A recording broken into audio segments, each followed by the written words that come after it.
The front door clicked shut behind her. Red heels, red lips, that perfume I used to love. "Don't wait up," she said, tossing the words like confetti over her shoulder as she stepped into the night. She didn't even flinch when I didn't say goodbye. 2 hours earlier, we hadn't even been fighting.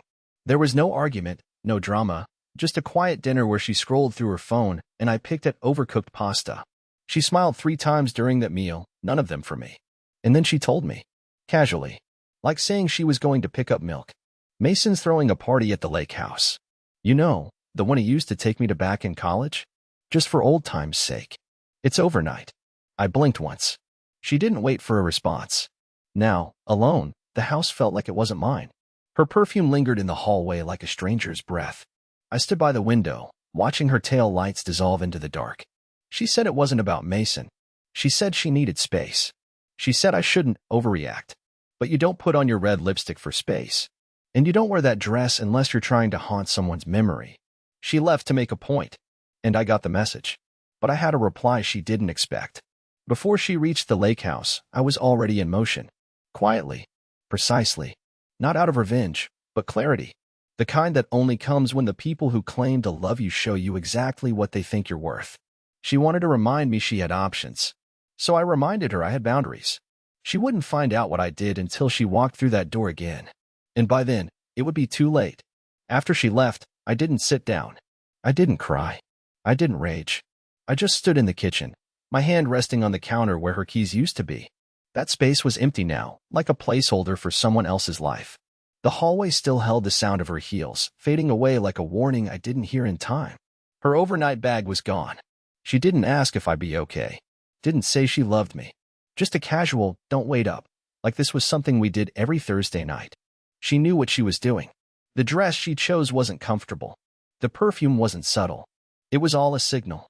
This wasn't just nostalgia. This was war. I walked from room to room, lights on but everything dim. Her hairbrush still sat crooked on the dresser. Her phone charger still wrapped in that pink scrunchie she never wore anymore. I opened the fridge, stared at a half-finished bottle of wine she'd been saving for her, something special. I uncorked it. Took a sip. Too sweet.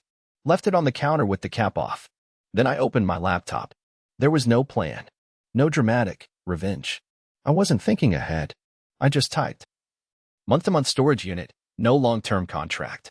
Within 10 minutes, I had a reservation. A garage-sized unit 2 blocks away. Gate code. 24-hour access.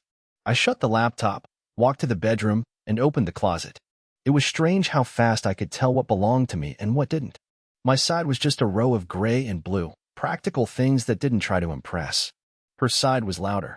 Dresses that still had dry cleaning tags. Shoes I hadn't seen her wear in years. Scarves she didn't even remember buying. One by one, I began to slide her clothes off the hangers. Folded them. Boxed them. Drawer by drawer. Item by item. Makeup bag. Earrings she wore to our wedding. The framed photo of her and Mason at college she swore she kept, just because it was funny. Everything she might look for when she came back. I packed it. By 2 a.m., half the house was hollow. Not ransacked. Not violent. Just cleared. I didn't break anything. I didn't touch her journals. I left her favorite mug on the table. I even placed a sticky note on it that said, "You forgot this." At 3:30 a.m., I pulled up to the storage unit and opened the door. I slid the boxes inside. Labeled them, sealed them, and stood for a moment in the echo of it all. I didn't feel powerful. I didn't feel petty. I felt like a man finally acknowledging that the person he built a home with had already moved out in her heart and just forgot to take her stuff. When I got home, I stripped the bed, washed the sheets, folded them neatly and placed them in the linen closet. I lay down without a pillow. No blanket. Just air and consequence. She came back late the next morning. Her heels clicked in the doorway like nothing had happened. Until she turned the corner and saw it. An empty closet. No bags in the hallway. No scent of her shampoo. Just me, sitting at the dining table with a receipt for the storage unit and a single cupcake. No candle. Her eyes darted. First to the closet. Then the hallway. Then the chair where she always dropped her purse. "Where's my stuff?" she asked, voice rising. I took a bite of the cupcake and said calmly, "Safe. Out of the house. Like you wanted." The silence that followed wasn't just shock. It was fear. And she wasn't used to being the one left standing in it. She didn't speak right away.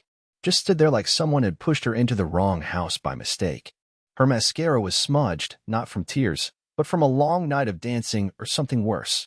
She still had that faint scent of hotel lobby soap and someone else's cologne trying to mask it.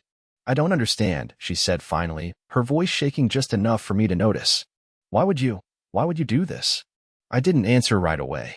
I just pushed the folded receipt across the table toward her, the one from the storage facility with her name listed on the unit. I had even written the gate code on the bottom corner with a little arrow pointing to it, like I was being helpful. "You left," I said, still calm. "You didn't want me involved in the kind of party you were going to. So I figured it made sense that your things shouldn't be involved in my house anymore either." She flinched, just a little. She hated when I referred to it as my house. Said it made me sound controlling. But when you've vacuumed every inch, repainted every wall, paid every damn bill, it starts to feel like the title belongs to you even before the paperwork agrees. She sat down slowly across from me, blinking fast. "You're acting crazy. This is overreacting. Nothing happened. Denny, you're making this way bigger than it is." And there it was. That tone. The one where she made herself small so I'd feel enormous and guilty for noticing the shape of her lies. I'd heard it before, when I found the flirty messages between her and a coworker she said was just a work friend, or when she accidentally forgot to mention dinner with Mason during a trip home last summer. I leaned forward slightly. "So you stayed overnight with your ex at a party I wasn't allowed to come to, and your defense is?" "Nothing happened." She opened her mouth, then closed it again. Her eyes scanned the room like she needed reinforcements. "There were other people there," she said weakly. "Name them." She hesitated. "You wouldn't know them." "I might." "Why are you doing this?" She finally snapped, her calm cracking like glass under weight. "You never stand up for anything. You just sulk and let things build, and now you're kicking me out of my own home like I'm some stranger." "You made yourself a stranger," I said quietly. "The moment you told me my birthday wasn't important enough to spend with me." Her lip trembled. But I didn't feel satisfaction. I didn't feel anything, really, just the steady rhythm of reality finally setting in. She had counted on my silence, my softness, the part of me that let her cross lines and rewrite the narrative afterward. But that part of me was asleep now, or maybe just tired of being played. She stood suddenly. "Fine. You want space? You want to be cold? Be cold.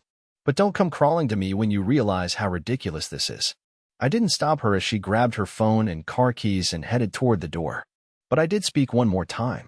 "I canceled your credit card," I said. She turned around so fast she nearly tripped over her own heels. "What?" "Joint card. My name on the account. You used it to pay for gas to get to Mason's. You can figure your own ride back there if that's where you'd rather be." She stared at me like she was seeing someone she'd never met before. And maybe she was. Because for once, I wasn't the doormat. I wasn't the guy who'd beg her to come home and pretend like I misunderstood everything. For once, she had to sit with the consequences. And judging by the way she slammed the door hard enough to rattle the window panes, she wasn't ready for that. She didn't come back that night. Not that I expected her to. But the silence was a different kind of loud, not peaceful, not empty, just strange. Like the house was holding its breath. I walked through it at midnight like a guest, touching corners of our life like artifacts from a museum no one visited anymore. The photo frames. The crooked coffee table she always meant to fix. The chip bowl we fought over keeping. It all sat there like it was waiting for her to return and explain everything away, like always. But this time, I didn't want explanations. I wanted distance. My phone lit up for the first time at 12:43 a.m. Lorna, 2 missed calls. I didn't answer. I didn't even open the messages that followed. I just turned the phone face down on the nightstand and lay back in bed with the window open, letting the cold air bite at my arms until my skin felt something again. I must have dozed off eventually, because when I woke up, the sunlight was already cutting harsh stripes across the ceiling, and there were 6 new voicemails waiting. I didn't listen to them. Not then. Not yet. I wasn't ready for her voice in my head again. Instead, I got dressed, brewed coffee, and did something I hadn't done in years. I pulled out the old leather notebook from the back of my closet. The one I used to write in before life became a series of polite conversations and canceled plans. On the first clean page, I wrote, "Things I know now." She knew I wouldn't stop her. She thought I wouldn't react. She was wrong. And under that, I wrote a question I didn't yet know how to answer. If she hadn't been caught, would she still be sorry? By noon, the messages turned from pleading to passive-aggressive. She was clearly still with Mason, or had at least stayed near the lake house. One message said, "You need to calm down." Another, "I didn't cheat on you, so I don't get why you're punishing me like this." The third one stung. "You were never present anyway." That was the one that hit the hardest. Because for years, I had been so careful, so patient, so present. I came home early, cooked dinners, planned little weekend things she always said she was too tired to go to. I asked questions. I sat through her work stories. I rubbed her back when she had migraines. And now, after one line crossed, one night away, I was the one who'd never been there? The rewriting of our history had begun. That afternoon, I got a call from her sister, Naomi. We hadn't spoken directly in months, not since I missed Thanksgiving dinner because I had the flu and Lorna insisted I just rest alone. Naomi's voice was tight, like she was forcing herself to be neutral. "She's panicking, Denny," she said. "She didn't think you'd react like this." "That's the problem," I replied flatly. She thought she knew exactly what I'd do. There was a pause on the line. Then Naomi said something that changed everything. "Look, I'm not defending her. But you should know Mason posted photos from that party. They weren't exactly subtle. I wouldn't have told you if I didn't think you deserved the truth." My stomach turned cold. "What kind of photos?" "I don't want to describe them. But they weren't just group shots. And she's in most of them. With him. Close." I thanked her and hung up. My hands were shaking, but not from rage. It was the feeling of your last excuse for someone collapsing like a house of cards. I opened my laptop, typed in Mason's name. The first post hit me like a brick to the chest. There she was, Lorna, on the porch of the lake house, in that red dress, drink in hand, Mason's arm wrapped too comfortably around her waist. She wasn't smiling for the camera. She was laughing into his neck. And suddenly, the silence of the house made perfect sense. It wasn't that she hadn't come home. It's that home stopped meaning anything to her the moment she left. By the time I got to the third photo, I stopped breathing. It wasn't the pose. It wasn't even the look on her face. It was the way she leaned into him with such ease, like she had never even left him, like our 6 years of marriage had been a very long and inconvenient pause in her life. That haunted me more than anything. You can't fake that kind of comfort. You can't pretend your body doesn't remember someone, especially not in photos where you think no one's watching. But someone had been watching. Me. Quietly. For years. And I had convinced myself that love meant overlooking the little red flags. The harmless texts. The sudden changes in perfume. The long showers after her girl nights. I'd turned my own instincts down to zero just to make her comfortable. I didn't call her. I didn't answer the 3 new messages that followed. But I did forward one of the photos to her, with no text. No caption. Just the image of her and Mason smiling like they'd finally exhaled, like I had been the problem all along and they'd just fixed it. A few minutes later, I heard tires screech in the driveway. I figured it was her. I stood up and braced myself for a screaming match. But when I opened the door, it wasn't Lorna standing there. It was her mother, Judith. Hair in a tight bun, sunglasses pushed up onto her forehead, lips pressed together like a math teacher preparing for a war. "Where is she?" she asked without even stepping inside. I blinked, stunned. "She's not here," I said. "She hasn't been since she left for the lake." Judith pushed past me and stood in the living room, scanning the room like she was trying to find evidence of something, anything. She looked at the half-packed boxes still by the hallway, the photo frames that now sat face down. The spare bedroom door slightly cracked open. She finally turned to me. "She told me you lost your mind. Said you locked her out, threw out her things, canceled her credit card like some kind of monster." I didn't say anything. Just pulled my phone from my pocket and showed her the photo, the one with the red dress, the drink, the arm around her waist, and the smile that belonged to another man. Judith stared at it for 5 full seconds. And then she closed her eyes and whispered, "God damn it, Lorna." It was the first time I had ever seen that woman vulnerable. She had always treated me like an accessory in her daughter's life, a placeholder until something more exciting came along. But that moment, that was different. She walked slowly over to the couch and sat down, her fingers pressed to her temples. "She always does this," she murmured. "She burns everything and then blames the smoke on someone else." I didn't know what to say. I sat across from her, trying not to shake. "I didn't do anything to deserve this," I said softly, more to myself than to her. "I know," Judith said. "I think, deep down, she knows it too. But she's the kind of person who only feels powerful when someone else is small." It was like hearing a confession from a priest who'd held it in for too long. Her mother knew. She always knew. And she had just never warned me. Maybe because she thought I'd figure it out on my own. Or maybe because she thought I deserved to. She stood up, adjusted her coat, and before walking out, said something that stuck with me more than anything else. You don't have to keep making space for someone who leaves you in it. She left, and I stood there, heart pounding, realizing I had just been given permission from the woman who raised her to finally stop apologizing for being the one who stayed faithful. But Judith's visit was just the beginning, because that night, Lorna came back, and what she saw would flip everything upside down. The sun was going down when I heard the tires crunch onto the gravel again. This time, I didn't stand. I stayed right where I was on the armrest of the couch, sipping lukewarm coffee and listening to the old ceiling fan click every few seconds like it was counting something I couldn't see. Outside, I moved all the remaining boxes that afternoon. Not thrown, not dumped. Just carefully arranged across the front lawn like puzzle pieces I no longer wanted to solve. All hers. Labeled. Taped. Nothing damaged. Nothing hidden. Just history, packed up and waiting for someone else to carry it away. When I heard the door unlock, I didn't even look up. I heard her heels hit the floorboards first, then her sharp inhale when she caught sight of the empty bookshelves and the stark blankness of the walls. What the hell is this? That was her opening line. No apology. No remorse. Just fury that the set had changed without her permission. I still didn't speak. Where's my stuff? She snapped again, stepping fully into the room now. Hands clenched, hair a mess, makeup smudged. This wasn't the woman who left in a red dress. This was someone unraveling. I stood slowly, not out of intimidation, but because I wanted her to feel just how still I'd become. I nodded toward the front window. It's outside. She rushed past me and threw open the door. And there it was, her entire curated image of life as my wife, reduced to a tidy row of cardboard and bubble wrap. She looked back at me, eyes wide, mouth open. Are you serious? You said you needed time with your past, I said flatly. So I made room for your future. Her voice broke. You're throwing me out?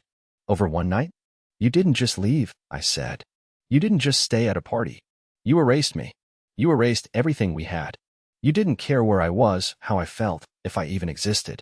You went back to a man you once told me nearly destroyed you, and you smiled for pictures like I never mattered. Her eyes darted wildly now, searching for something to latch onto, some lifeline of control. You don't understand. You've never understood. I was lonely, Denny. You checked out months ago. I didn't check out, I snapped, stepping forward. I was pushed out. Every time I tried to get close, you pushed me away and said I was too intense or too available. Like being present was some kind of weakness. She didn't deny it. She just stared. Silent. And now, I continued, you want me to feel sorry for you because I finally stopped letting you rewrite the script. She stepped out onto the porch, arms folded. Where am I even supposed to go? That was the question, wasn't it? Not, what have I done? Not, can we fix this? Just, where do I go now that I've burned every option? I don't know, I said.